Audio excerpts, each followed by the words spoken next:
What's going on, you guys? Welcome back to JEB and Flow here on the Street Parking Podcast channel. It's a great day. I hope you had a great week. I hope that you have had a chance to look at some of these things that relate to time, to our perception of time, our relationship with the time, our opinion of time, our opinion of ourselves as it relates to time.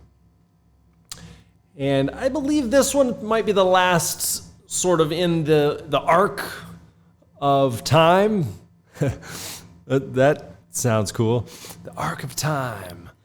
But this actually was inspired by a member who I'm pretty sure requested an episode about how not to worry. And I feel like it was a perfect platform or perfect avenue into our concept and relationship with time. A perfect way to kind of button things up, because worry and time are very, very interrelated. There's this, I believe it's through Cornell University, there's this thing called the Legacy Project. And what it is basically these researchers compiling a lot of wisdom and experience and knowledge from the elderly. What can we learn from the people who have been around on this planet for the longest, who have seen the most? What can be learned from them?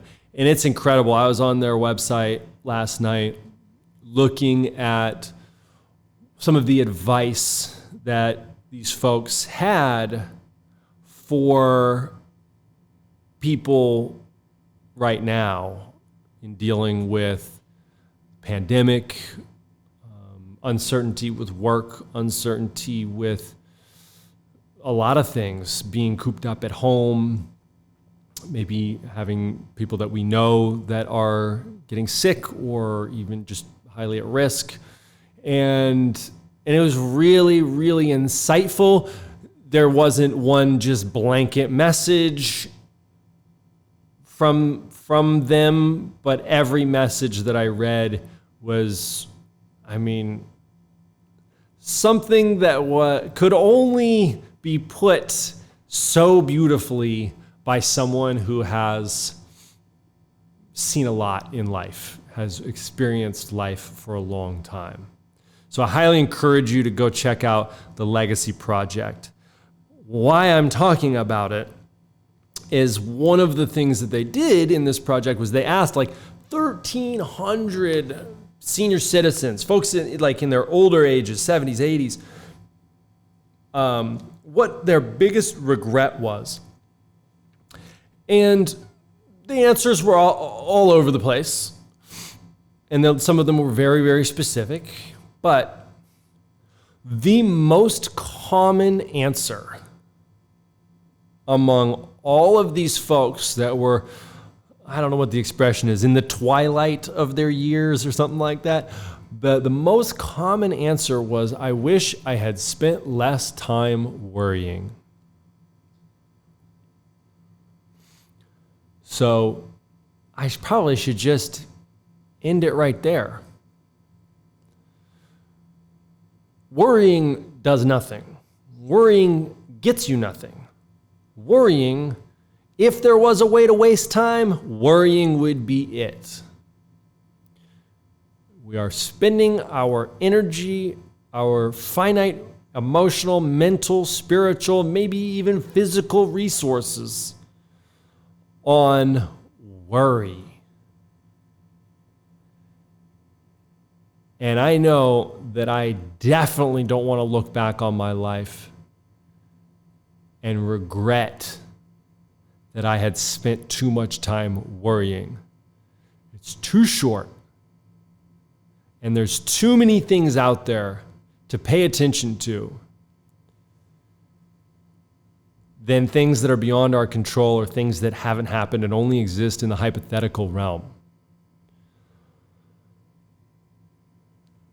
So I wish it was as simple as that. Stop worrying. How not to worry? Just don't do it. But it's not that simple. If it was, we would all just not worry. But if you are going to worry about anything, maybe the only thing that's worth worrying about is someday waking up and realizing that you spent too much time worrying. And that might act as a sufficient deterrent to worry about anything else right now. What is worry? Worry is anxiety that is caused by things that haven't happened yet. You can't worry about things that have already happened because they already happened. Something happened and you could worry about the consequences of that thing that has already happened, the consequences that have not happened yet. But worry is largely tied to the future. Worry is directed forward, is directed towards things that have not happened yet, that are not guaranteed to happen. We don't know because they haven't happened yet. So it comes down to this uncertainty of the future or the perceived certainty of hypothetical outcomes. Like, I know this is going to happen. It's just a matter of time. It's going to happen. It's coming. You're wasting the moment right now on something that is in the future. And the future is a figment of your imagination. It is. The future is a figment of your imagination. Think about it. What's going to happen tomorrow? In order for you to answer that question, you have to imagine something. You have to make something up. You have to project an image in your mind of what's going to happen tomorrow. It's not guaranteed. You don't know if it's going to happen. It's in your imagination. So when we worry, we have anxiety about our own creations, our own projections, these things that we've built up and created and illustrated and summoned in our minds. They came from us. It's like very self-destructive. We create this thing and then we allow this thing to destroy us. That's worry. Okay, so great. Now what? What do we do? Well, I should tell you, I have had many sleepless nights worrying about things. Some of you know some of the details of my story, but it's not all like, the super bad stuff, even professionally, like I've lost sleep. What's going to happen? How is this going to play out? Did I wrong this person? How are they going to respond to my actions? And you get this tightening in your chest, and it's this, you can't sleep, and you're trying to sleep, but your heart's just beating faster and faster. Oh, it's the worst. I have been completely paralyzed by worry before.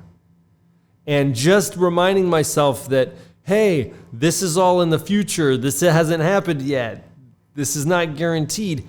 Didn't really do anything. So if you're listening right now and you're like, yeah, great, bro. Now what? I'm with you. I'm going to try and get to it right now. But I think that worry comes from two things. It comes from a lack of preparation, and it comes from things being outside of our control and not being okay with things being outside of our control. And if you keep going down that path, it's fear. We're afraid. Worry is a manifestation of fear. And it's a fear of something that hasn't happened yet. If we can prepare for that thing, and if we can accept the possibility of that thing, worry disappears. Think of a time when you were in school and you had to take a test. If you walked in and you sat down and you studied and you knew the book back and front or whatever, you felt prepared, you weren't worried. All that test was an opportunity for you to demonstrate the stuff that you know. That's all any test is. But if you didn't study, if you didn't understand the material, if you didn't take the time to learn the material or get help with the material and have somebody explain it to you, if you didn't take quizzes and practice tests and you just rolled in completely unprepared and you cared about the outcome, well, yeah, that's lack of preparation. There's going to be some worry involved. And that applies further beyond academia for sure. If you ever did any kind of performance, if you ever acted in a play, did a musical performance, and you didn't practice, you didn't know your lines, you didn't know the piece, you weren't prepared, and there's people watching, man. Yeah, that's some serious worry. But once things kind of start, if you get into it, you're into it. And if you've prepared and you get into it, 3, 2, 1, go, and you're in the middle of it, well, now you're just in the moment. There's no time to worry. If you are focused on the present, if you are focused in the moment, there's no time to worry.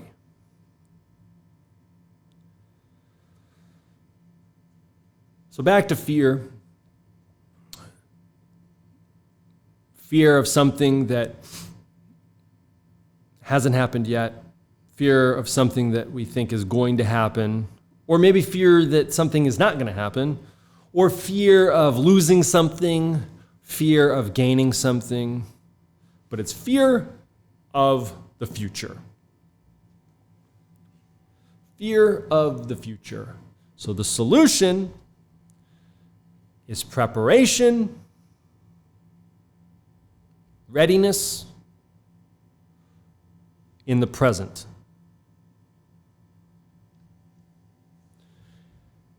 And the last thing I would say is that it's a little bit of faith. It's belief in yourself, or belief that whatever happens, that this outcome, this thing that we're worried about, belief that whatever happens is the best possible thing that is supposed to happen. Even if in the moment that it happens, it doesn't feel good, it doesn't feel pleasant, this is going to lead to something. This is an opportunity to learn something. This is the right thing for the moment, even if it's not pleasurable and it doesn't make sense to me. Belief that over the long term, this is going to be a source of value for me. But preparation in the present. If you are worried about something in the future, ask yourself what you can do to prepare, to be ready. Take the first step towards preparing yourself. If you're preparing yourself, that's all you can do. You build confidence. You're ready for whatever gets thrown at you. And then even more effective, if worry is this fear, this fixation on the future, focus on the present. Pay attention to the moment that's happening right now. Pay attention to the people that are around you that you love. Pay attention to the things that are happening that are engaging to you, and get into that. dig deeper into that. Participate more in the moment. Like we've talked about the last couple of times, close your eyes, take a breath, take a pause. Ask, what is it that I can do right now? What is the best possible action that I can take right now? Bring yourself into the present. And not only does the future remain in your imagination, the future no longer exists at all.